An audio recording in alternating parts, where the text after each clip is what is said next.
मैं वही हूँ मोमिन मुब्तला, तुम्हें याद हो के ना याद हो। इतना साफ दामन आपको बहुत कम देखने को मिला होगा। देखिए कोई दाग है इस पर, देखिए। सितमगर तुझसे उम्मीदें वफा होगी जिन्हें होगी, हमें तो देखना ये है कि तू जालिम कहाँ तक है। तो मुझे हराया तो नहीं जा सका, हटाया तो जा सकता था। उनका जो काम है वो अहले सियासत जाने, और मेरा पैगाम मोहब्बत है जहां तक पहुंचे। शर्मिंदा हूं समाज की तरफ से मैं। अब चोर को जब आप डकैत की सजा देंगे तो दिल तो दुखेगा ही।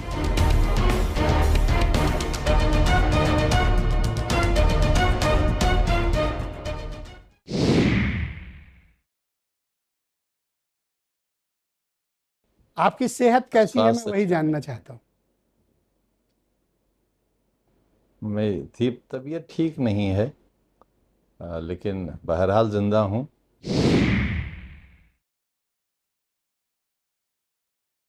जेल के आपके अनुभव कैसे रहे आजम साहब, और जितनी तकलीफें आपने उठाई, जितने मुकदमे झेले, इनको लेकर आपके अनुभव कैसे रहे और आप लोगों से क्या साझा करना चाहते हैं?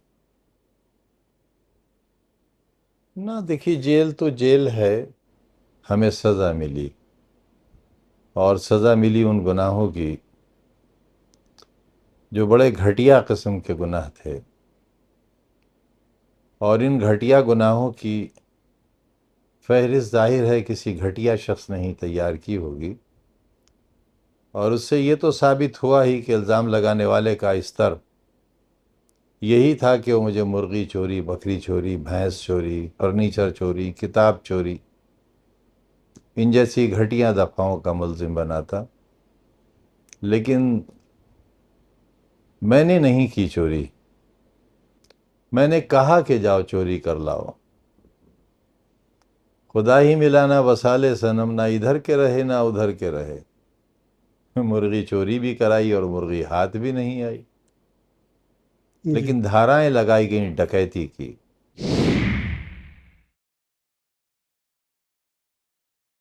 जेल में आपकी दिनचर्या आजम साहब कैसी रहती थी? मैंने एक इंटरव्यू में सुना, आप ये कह रहे थे कि आप नींबू रोटी खाते थे। आपकी अमानवीयता की सारी हदें पार हो गई। सिर्फ एक छोटी सी रोटी दोपहर में खाता था, और एक रोटी का कुछ हिस्सा रात में खाता था। जी। और नींबू का अचार बना लेता था मैं वहाँ। वो बड़ा मज़ा आता था हरी मिर्च और नींबू के अचार से रोटी खाने। जी। क्योंकि जो खाना वहाँ मिलता है उसे आपकी गली का कुत्ता भी नहीं खा सकता। आपको बाहर का खाना अलाउ नहीं था? अरे साहब, बाहर का खाना, बाहर की वो हवा अलाउड नहीं थी। वो हवाएं रोक दी जाती थी।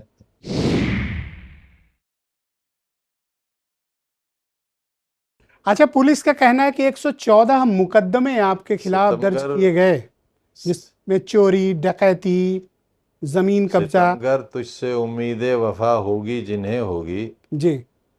सितमगर तुझसे उम्मीदें वफा होगी जिन्हें होगी, हमें तो देखना ये है कि तू जालिम कहाँ तक है। आपने वो इंतहा देखी जुल्म की? उन उन रास्तों से गुजरा हूं, उन राहों का मुसाफिर हूं मैं।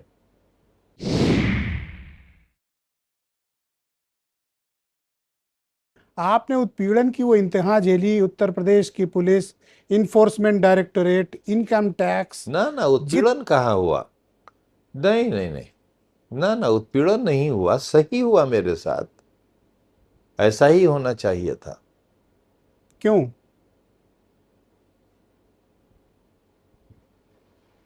मेरे गुनाह। आपका गुनाह क्या है? मैंने यूनिवर्सिटी क्यों बनाई? यूनिवर्सिटी क्यों बनाई मैंने? बच्चों के स्कूल क्यों बनाए? सीबीएसई बोर्ड के स्कूल, बच्चों का रिजल्ट सेंट मैरीज और मोदी से भी अच्छा। और ये वो बच्चे जिनके वालिदैन सड़कों पर ठेला लगाते हों। फीस है प्राइमरी स्कूल के बराबर। ये कौन दीवाना है जो उन बच्चों के हाथ में कलम दे रहा है जिनके हाथ में पंक्चर जोड़ने का सामान होना चाहिए, रिक्शा संभालने का सामान होना चाहिए, जिसके हाथ में रईसों की कोठियां बनाने की कन्नी फावड़ा होना चाहिए, उनको ये कलम देने निकला है। इससे बड़ा गुनाह और क्या था मेरा।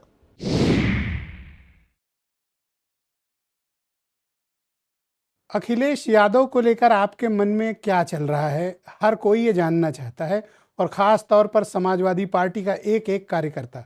मैं मैं उनको चाहता हूं कि इस पर आप एक मैं क्लैरिटी दे उनकी दें। बहुत इज्जत करता हूँ।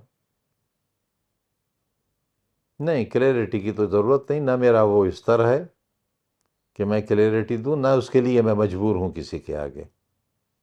क्लैरिटी अपने मालिक के अलावा मैं किसी को नहीं देना चाहता, और ना किसी की ये हैसियत है कि मुझसे क्लैरिटी मांगे। माफ़ करेंगे आप, मैं जीता हूँ अपने उसूलों के साथ। मेरे लिए मंत्री बनना, एमपी एमएलए बनना ऐसा नहीं है कि मैं उसके बगैर जी नहीं सकूँगा। लेकिन ये भी सही है कि मैं बहुत इज्जत करता हूँ, पार्टी के मुखिया हैं, बेहद मोहब्बत करता हूँ, इसलिए कि मैं उनके वालिद से बेपनाह इश्क करता था। मैं उनका अच्छा चाहता हूँ, उनका शुभचिंतक हूँ, उनका बेहतर मुस्तकबिल चाहता हूँ। कभी उनको गर्म हवा न लगे, ये मेरी दुआ है। लेकिन ये क्लैरिफिकेशन नहीं है, ये मेरी दुआ है, मेरा एहसास है।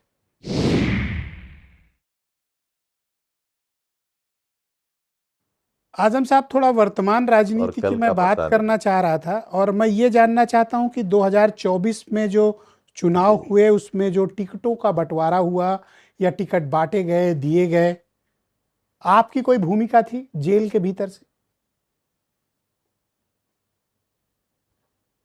क्या भूमिका हो सकती थी मेरी? मैं तो खुद ही मुसीबत का शिकार था, मैं क्या कर सकता था।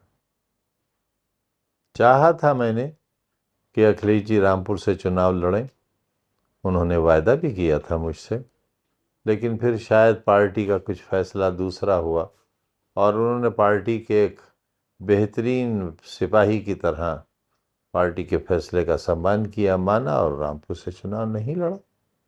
उसकी मुझे कोई शिकायत नहीं है, होना भी नहीं चाहिए।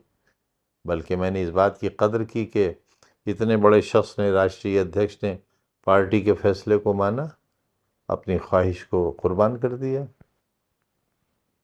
तो वर्तमान सांसद जो रामपुर से हैं, उनको टिकट आपने इसमें दिलवाया? भी कोई दो राय नहीं कि रामपुर से उनकी ऐतिहासिक जीत होती।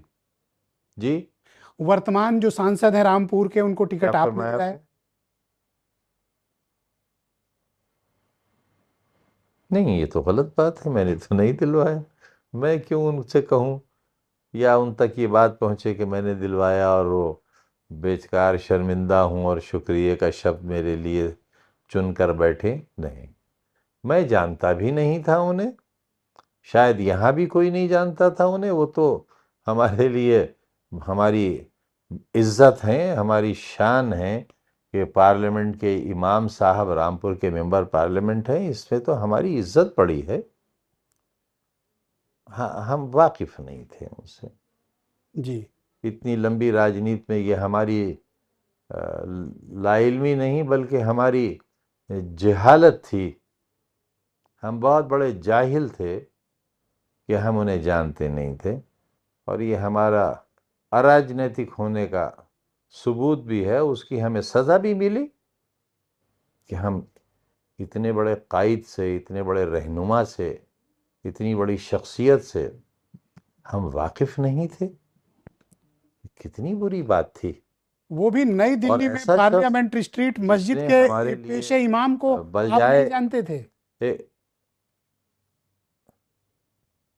नहीं, मैं कैसे जानता? मैं पार्लियामेंट में रहा ही कितने दिन, 2 साल रहा। 2 साल में भी पता नहीं कहाँ कहाँ भागा फिरता रहा, रहने को घर भी नहीं दिया, क्योंकि मुझे कोठी मिलना थी, तो कोठी मुझे देना शायद मुनासिब नहीं था। एक कम औकाता आदमी कोठी में कैसे रहता। तो मेरा तो अच्छा, फिर मैं कभी कभी अगर जाता भी था जुमे की नमाज़ पढ़ने, तो पीछे की आखिरी सफ में कहीं जगह मिलती थी, जल्दी जल्दी नमाज पढ़ी और भाग गए।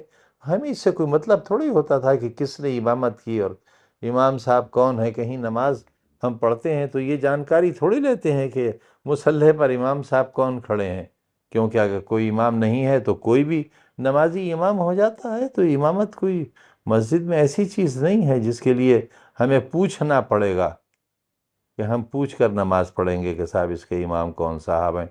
अगर हमें पसंद है तो हम नमाज पढ़ेंगे और इमाम पसंद नहीं है तो नहीं पढ़ेंगे। इमाम है तो इमाम है। पर अगले आदमी का नसीब देखिए कि इमामियत करते करते मैं थोड़ा इस मामले मेंबर में, ऑफ पार्लियामेंट लोकसभा रामपुर। जी तो साहब अल्लाह की नुसरत हासिल हुई। देखिए जब अल्लाह के का ऐसा बंदा जो इमाम हो, वो अल्लाह के यहाँ तो मामला दूसरा ही है। और फिर उनकी तो बड़ी मेरे साथ इनायतें रहीं। मैं घटिया किस्म का बंदी, उन्होंने मुझे कैदी नहीं कहा, कहा कि मैं सुधार घर में गया हूँ। देखिए कितनी कितनी अजमत है उनकी, कितने अजीम हैं वो, कितने अजीम हैं कि उन्होंने मुझे ये नहीं कहा कि ये मुर्गी चोर है, ये भैंस चोर है, बकरी चोर है, और ये चोर कैसे 10 बार एमएलए और एमपी और वजीर रह लिया। कि उन्होंने कहा कि वो तो सुधार गृह के हैं। तो देखिए मेरी कितनी इज्जत बढ़ी। मैं सुधार गृह से आया हूं मगर सुधरा नहीं हूं। ये बड़ी कमी रह गई मुझ में कि अभी भी मैं सुधरा नहीं हूं।